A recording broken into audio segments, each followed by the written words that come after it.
Have you ever wondered how a simple boy from rural Alabama would become one of the most prominent figures in the civil rights movement? An interesting question, isn't it?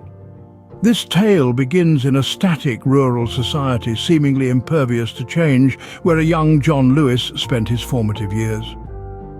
From an early age, Lewis was a beacon of difference in his community. His childhood was marked by a distinct disapproval of the vengeful sermons delivered at his hometown church. Rather than subscribing to the fiery rhetoric, Lewis sought an alternative path. He started to cultivate the spirit of the beloved community, a term coined by theologian Josiah Royce, which describes a community founded on love, not hatred or revenge. Even as a boy, Lewis was already demonstrating the principles that would define his life. His dedication to non-violence, his pursuit of unity, and his rejection of divisiveness were all seeds planted in his childhood. These seeds would eventually blossom into a lifelong pursuit of social justice, laying the groundwork for his future as a civil rights icon. Even in his early years, Lewis showed signs of the qualities that would make him a civil rights icon. But how did this Alabama boy navigate the tumultuous waters of the civil rights movement, you may wonder? Well, let's delve into the youthful years of John Lewis, a time peppered with protests and resilience. Born and raised in an Alabama society seemingly impervious to change, Lewis was not one to accept the status quo. From a young age, he rejected the vengeful sermons of his hometown church, choosing instead to pave his own path, a path of non-violence. As a protest leader, Lewis found himself in the heart of the civil rights movement, a maelstrom of conflict and tension.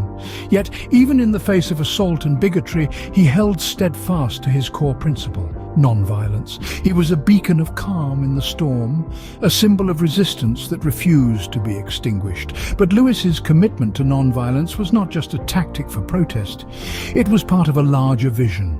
He sought to cultivate what theologian Josiah Royce termed the beloved community, a society grounded on the bedrock of love and unity.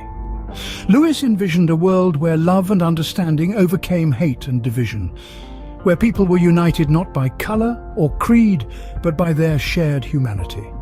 This vision was not easily achieved, and the road was fraught with challenges. Yet Lewis traversed it with unwavering determination, armed with the power of love and non-violence.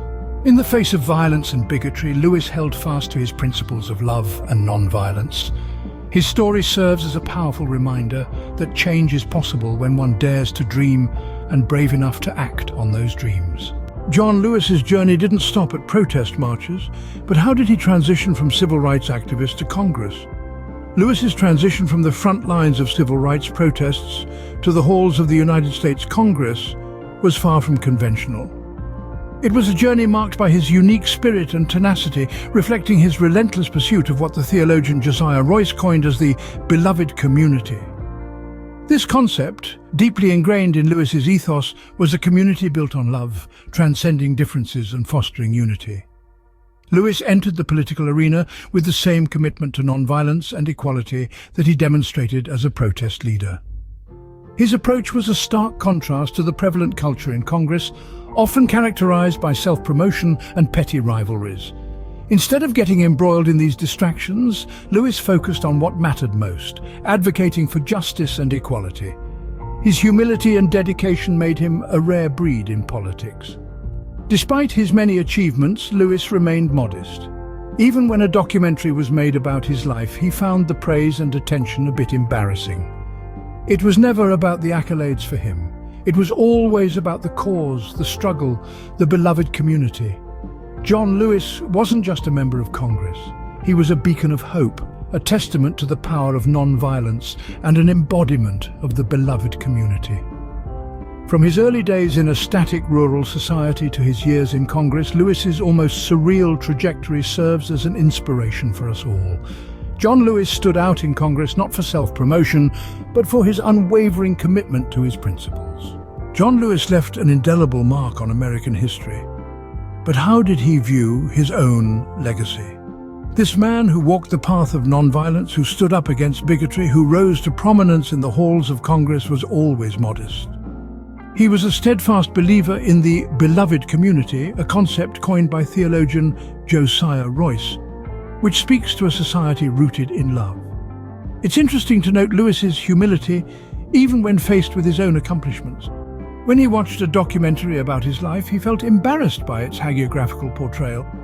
He never sought to elevate himself, but rather the principles he stood for: love, justice, and equality. John Lewis, a civil rights icon, a congressman, a symbol of love and non-violence, remained humble until the end. His life is a testament to the power of principles and the pursuit of justice.